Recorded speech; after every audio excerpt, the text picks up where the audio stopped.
cada vez mais o mercado de câmbio tem uma parceria com o mercado de FX, justamente porque a experiência do usuário com a tecnologia, por meio da FX, ela é muito fácil.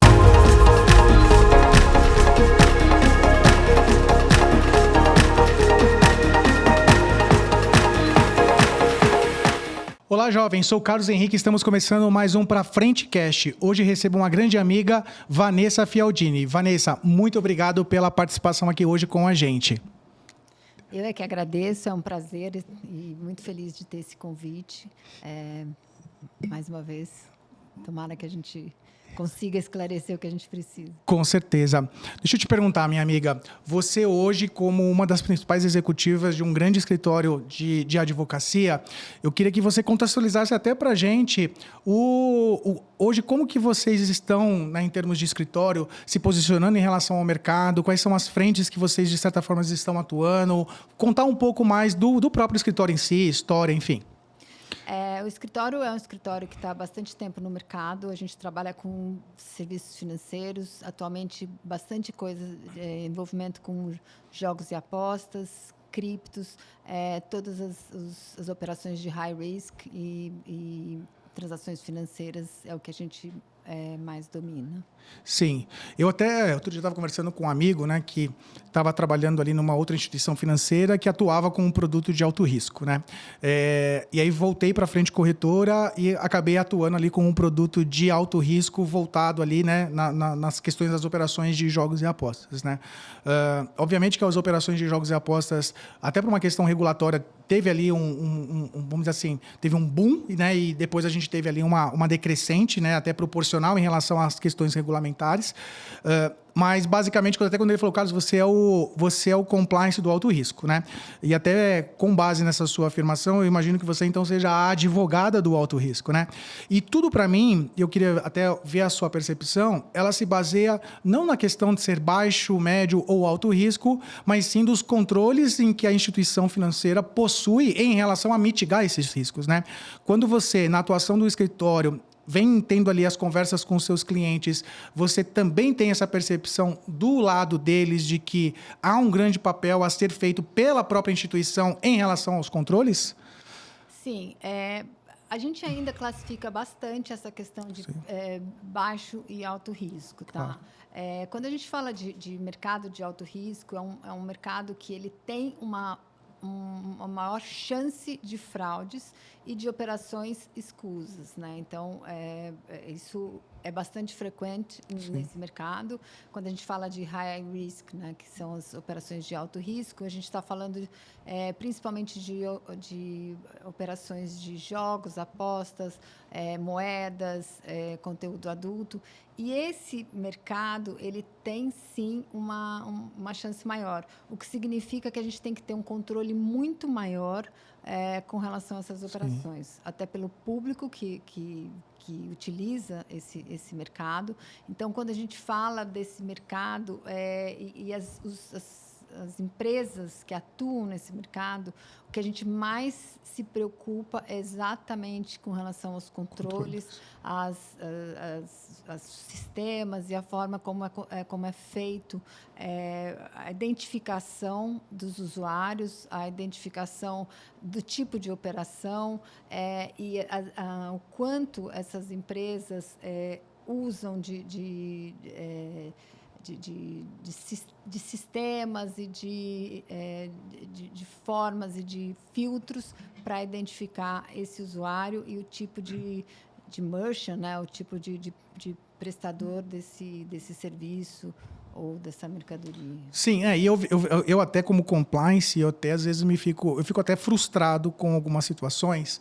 Porque quando você compara, às vezes, duas grandes instituições que operam, às vezes, com o mercado, por exemplo, de alto risco, eu percebo que uma, às vezes, tem um controle robusto, né? E não vou nem falar se está certo ou se está errado, e uma outra, às vezes, possui ali um controle muito mais simplório, que claramente, se a primeira estiver errada, essa daqui está mais ainda, né? E quando a gente até compara a questão dos custos, né? Outro dia eu estava conversando com um amigo, putz, o cara estava gastando ali de birô R$3.000, né? De birô, operando ali no high risk, né? Eu falei, amigo, que mágica é essa que você está fazendo? Porque eu estou gastando quase R$100.000 só de birô para fazer todas as conferências necessárias e trazer uma robustez relacionada ao controle da operação, que assim, eu não tenho capacidade de ter essa imaginação com você, que você está tendo, de fazer isso com esse custo de birô, né? E aí, quando você começa a perceber que, não faço A, não faço B, não faço esse controle, né?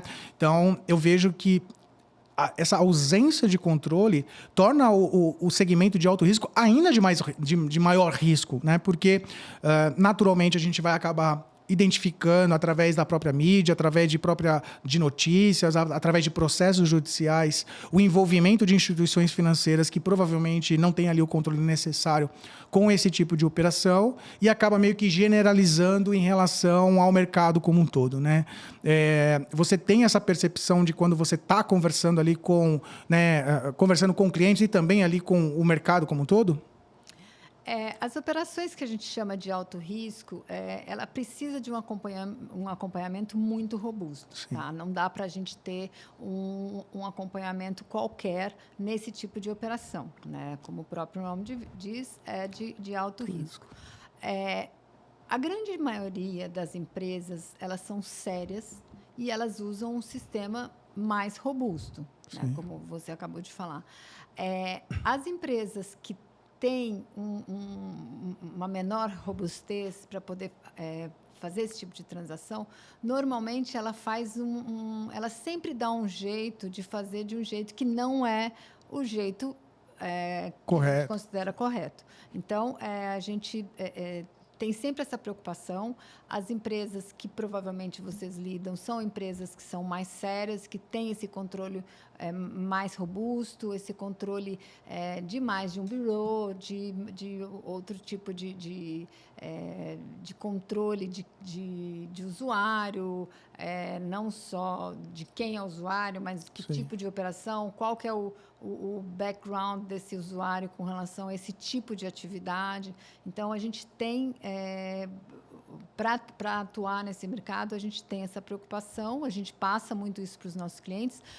Nossos clientes, de um modo geral, eles têm esse tipo de acompanhamento, tanto de quem está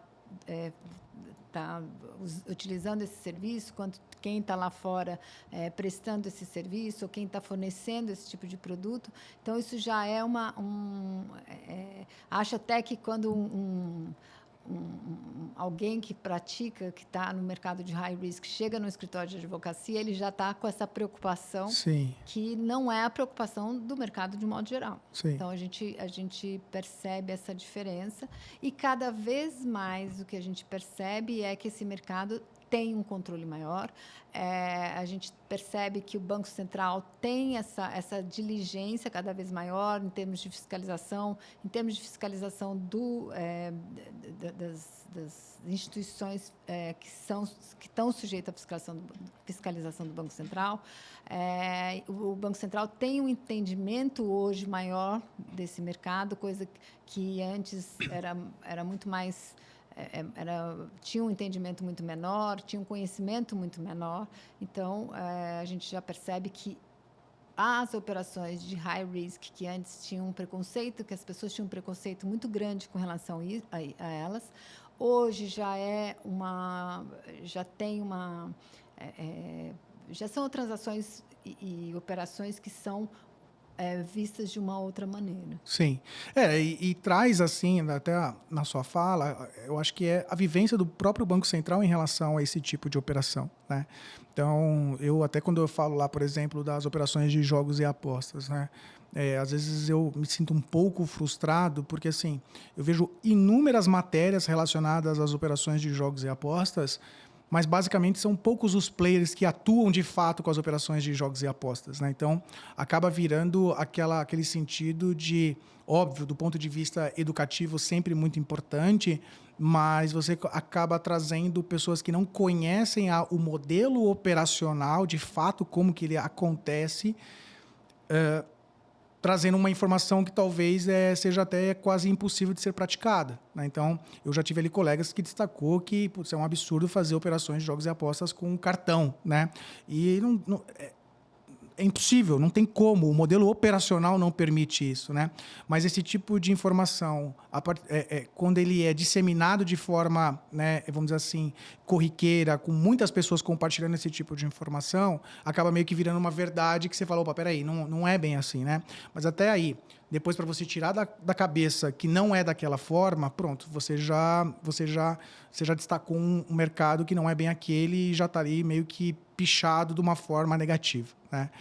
Eu venho observando, eu não sei a sua percepção, mas as instituições financeiras, principalmente as corretoras de câmbio, que atuam com esse mercado de high risk, né?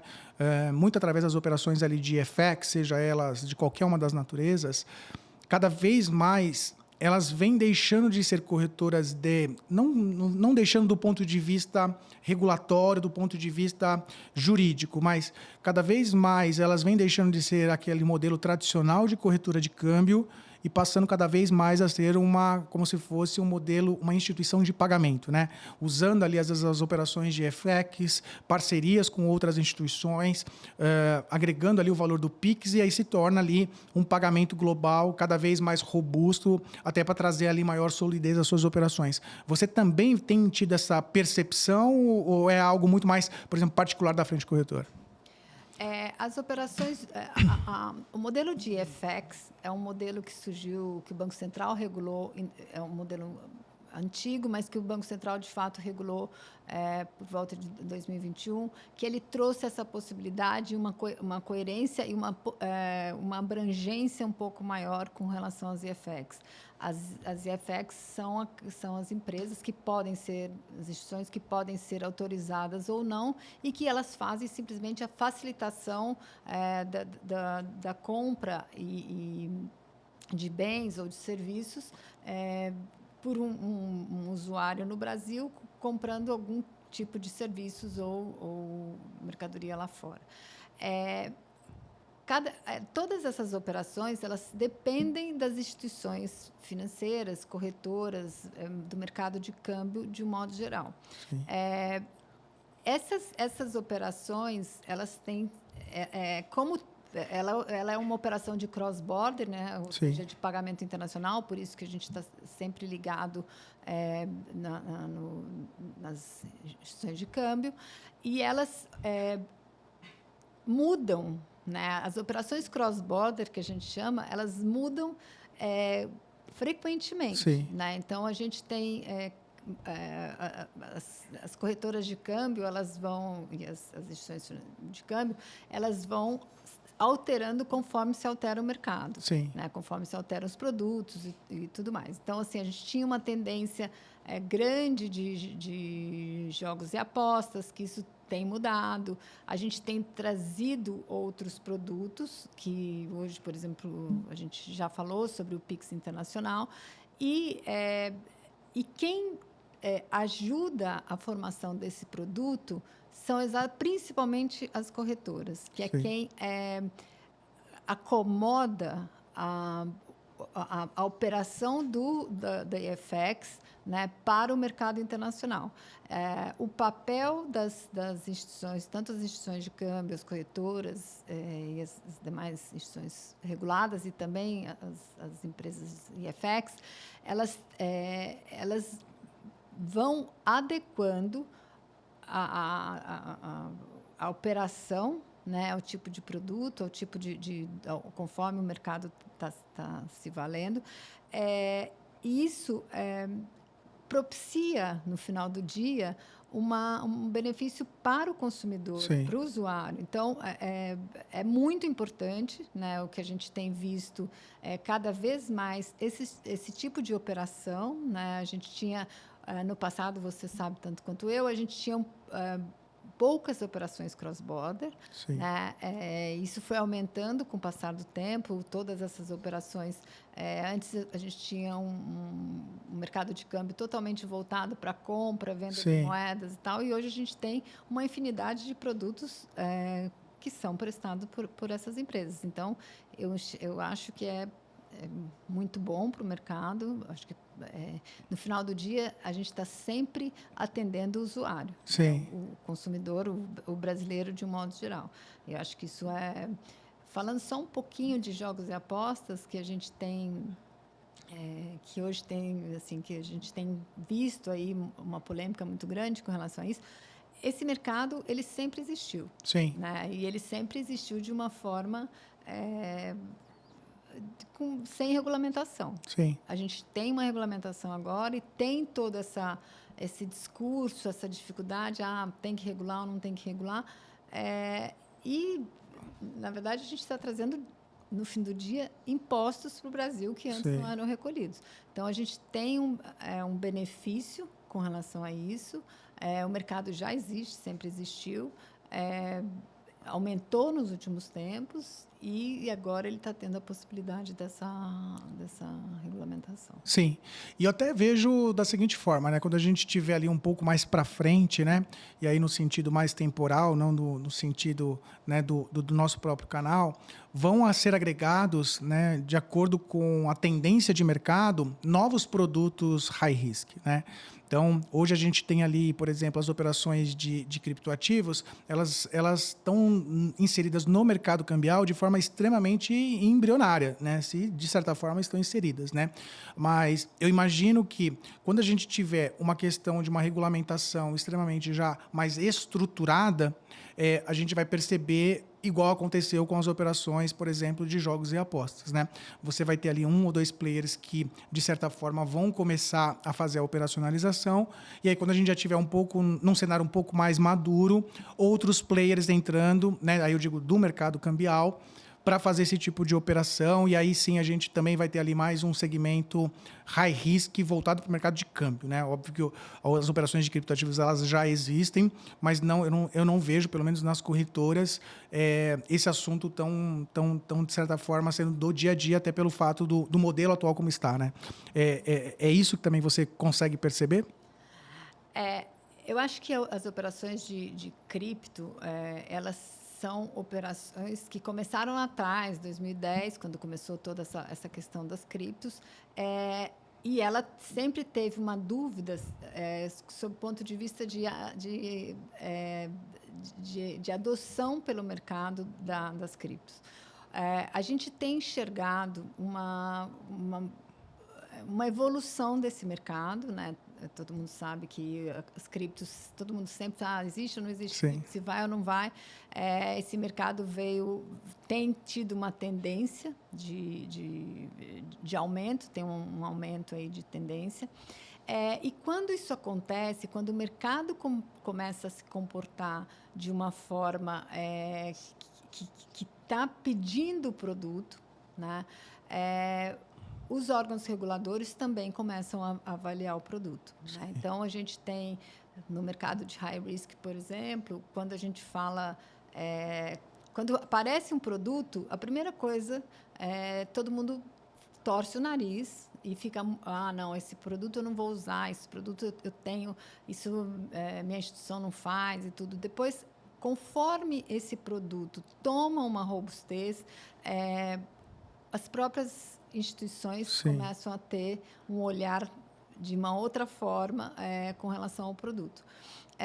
E, com isso, o próprio órgão regulador começa a se preocupar e começa a entender o mercado e regular, né? Então, a gente tem uma tendência aí, a gente está acompanhando isso no Brasil também, essa questão dos órgãos reguladores, tem uma lei aí, o Banco Central regulando, porque a gente já enxerga que esse mercado não tem volta. Sim. Né? Então, as criptos estão rompendo aí uma barreira de preconceitos, que até então a gente tinha um preconceito muito grande, Ainda tem um movimento tímido com relação às criptos, ainda tem pouquíssima gente querendo operar esse mercado, ainda Sim. de uma forma que, quando eu falo poucas pessoas, assim, poucas instituições que querem operar esse mercado, ainda tem esse preconceito, mas a gente já enxerga uma possibilidade de aumento desse produto e, consequentemente, de instituições que vão operar esse produto, né? Esse produto, à medida que ele é regulado, ele vai ter uma tendência a ter mais operações, a ter pessoas mais interessadas no mercado e consequentemente, as instituições mais envolvidas nas operações de cripto. A gente tem essa tendência, já começou lá fora, né? A gente já enxerga isso com mais clareza lá fora. Se a gente pegar o mercado de investimento, ele já tem aí mais pessoas interessadas na compra desses ativos. Então, a gente vê isso e a gente vê que as instituições também estão seguindo esse movimento, né? Então, a gente já enxerga isso. Uma vez assim, né, a própria natureza de FX, né, que de certa forma já remete a uma prestação de serviço, uma contratação eletrônica, né, o I do IFX, a gente vai perceber que o próprio avanço tecnológico, ele naturalmente ele vai cada vez mais estar utilizando as operações de FX em relação ao mercado cambial, né? Percebo que as operações de FX, cada vez mais, elas vão estar ganhando mais robustez, mais corpo, enfim, né? Uma atenção maior, obviamente, do próprio Banco Central em relação a tudo aquilo que acontece. Então, eu vejo que é algo muito nesse sentido, na minha visão, que tende a acontecer, né? Você coaduna com... Você concorda com esse parecer? Em termos de regulamentação de Banco Central relacionada a IFX, você percebe isso? Você entende de alguma outra forma? Não, eu concordo totalmente. O que eu enxergo é que cada vez mais o mercado de câmbio tem uma parceria com o mercado de FX, justamente porque a experiência do usuário com a tecnologia, por meio da FX, ela é muito fácil, né? Então, quando eu estou ali, por exemplo, contratando um serviço de streaming ou comprando uma roupa, que são produtos que estão lá fora, eu não fecho câmbio para isso. Eu fecho, eu vou no próprio site ali, e compro o serviço e no fim do dia eu não sei nem que esse dinheiro está indo lá para fora. Né? Então, e se eu fosse fechar um câmbio para isso não ia acontecer. Né? Então, isso só existe porque a gente tem uma IFX no meio que propicia essa compra sem fricção. A IFX, ela não tem uma tecnologia para fazer isso, ela não consegue fazer. Uma corretora de câmbio não vai conseguir fazer cada um desses câmbios. Então, eu preciso o volume de transações é muito grande, de valores baixos, né? Então, isso aí ele só existe porque eu tenho uma IFX no meio, que tem uma capacidade tecnológica grande de prover esse serviço e juntar todas essas operações e remeter de uma vez só por meio de instituição financeira. E aí eu tenho um volume de transações que eu junto toda ela e aquilo vira um volume grande de dinheiro, né? Sem que eu tenha que fazer um volume grande de transações. E é bem assim, né? Às vezes você está lá no aplicativo, Mercado Livre, Amazon, está escrito lá, né? Compra internacional, né? Esse compra internacional é uma operação de câmbio que está ali por trás. Eu percebo bem isso que você vem destacando. Às vezes a pessoa, ela nem entende que, de certa forma, ela está fazendo uma operação de câmbio, né? Ela não entende isso, ela entende que aquilo, ela possui uma operação de câmbio por trás, né? Assim como, às vezes, eu vejo alguns amigos que às vezes possuem aquelas contas globais, que eles não entendem que aquilo é uma conta corrente, né? Como se fosse uma conta, né? Uma conta de pagamento nossa aqui, né? De um amigo meu disse assim, Carlos, eu tenho uma conta de pagamento lá na bandeira X, né? Mas tem um saldozinho lá, não preciso declarar no imposto de renda, não. Eu falei, como não, amigo? Entendeu? É uma conta normal, né? Às vezes a impressão que eu tenho é que parece que quando a gente fala de uma operação de streaming, não estamos falando nada a ver com operação transfronteiriça. Quando a gente fala de uma operação, por exemplo, de jogos e apostas, parece que o dinheiro não está indo para fora do Brasil. Quando a gente fala de uma conta global, parece que o dinheiro não está indo para fora do Brasil. Então, eu vejo que cada vez mais o câmbio está enraizado na população, às vezes até sem ela conhecer que aquilo vai surgir vai gerar uma operação cambial, né? Não, sem sombra de dúvidas. Eu diria que, sei lá, 99% da população não sabe que quando eu tenho uma operação como essa, eu envolvo uma operação de câmbio, o que é maravilhoso, né? Porque talvez se eu tivesse pensando que para eu comprar uma camiseta eu tenho que fazer o fechamento de câmbio, que aquilo existia uma movimentação entre moedas e tudo mais, talvez a pessoa teria outra preocupação. E acho que esse modelo de FX, ele traz uma... ele resolve essa dificuldade e resolve de novo, a necessidade do usuário. Né? Porque o usuário, se tivesse que fazer remessa de dinheiro e tudo mais, ele não compraria aquele produto. Então, ele pode comprar um produto que antes ele não compraria, né, se fosse nos modelos tradicionais, e hoje ele tem acesso a assuntos globais, a mercadorias globais, a serviços globais, que isso não era possível. Né? Então, é fundamental essa figura, é fundamental eu ter as instituições de câmbio envolvidas para poder, de novo, facilitar a vida do usuário. Uma coisa que eu quero ver, né, que eu anseio de ver, é talvez ali até um foco um pouco maior em termos de regulamentação. Já existe, mas assim, em termos de regulamentação, em relação ao próprio prestador de FX, né? Então, hoje, quando você tem ali uma operação de FX, basicamente você tem ali três grandes agentes, né? O cliente, que vai fazer ali a questão do crédito, o merchant lá fora, que vai fazer a questão ali né, que vai receber ali o recurso, né? A plataforma lá fora, e o prestador de FX, né, que vai fazer a coleta do pagamento. A instituição financeira, seja ela um banco, seja ela uma corretora, nesse modelo ela nem aparece aqui, porque ela vai fazer só, vamos dizer assim, a transferência entre o prestador de FX e a questão do merchant lá fora, né? E o que às vezes eu vejo, até em relação às próprias notícias, em relação a tudo aquilo que a gente percebe, é que às vezes é um foco muito maior nesse agente corretora de câmbio ou banco, que nesse modelo sequer existe, né? Então, você vê, obviamente, o merchant lá fora, ele acaba sendo menos impactado porque ele está fora do país, e aí você tem ali uma questão regulatória que, né, eu não vou conseguir chegar nele tão rápido. A questão do cliente, que, de certa forma, ele vai ser ali hipossuficiente em relação a essa operação. E o prestador de FX, às vezes, não regulado, que praticamente, às vezes, nem tem controle. Juntou ali duas pessoas, fala que faz um controle fenomenal. Você faz 3 perguntinhas, ele não faz.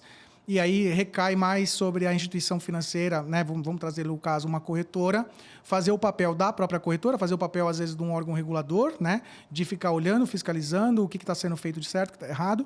E aí isso a gente acaba, às vezes, até gastando muito mais tempo do que deveria, né? Na própria frente, quando a gente já identifica esse tipo de operação, a gente já descarta, porque não é nosso papel querer ser mais que Banco Central, não faz sentido para a gente. Mas é o que, na prática, a gente acaba observando o que acontece, né?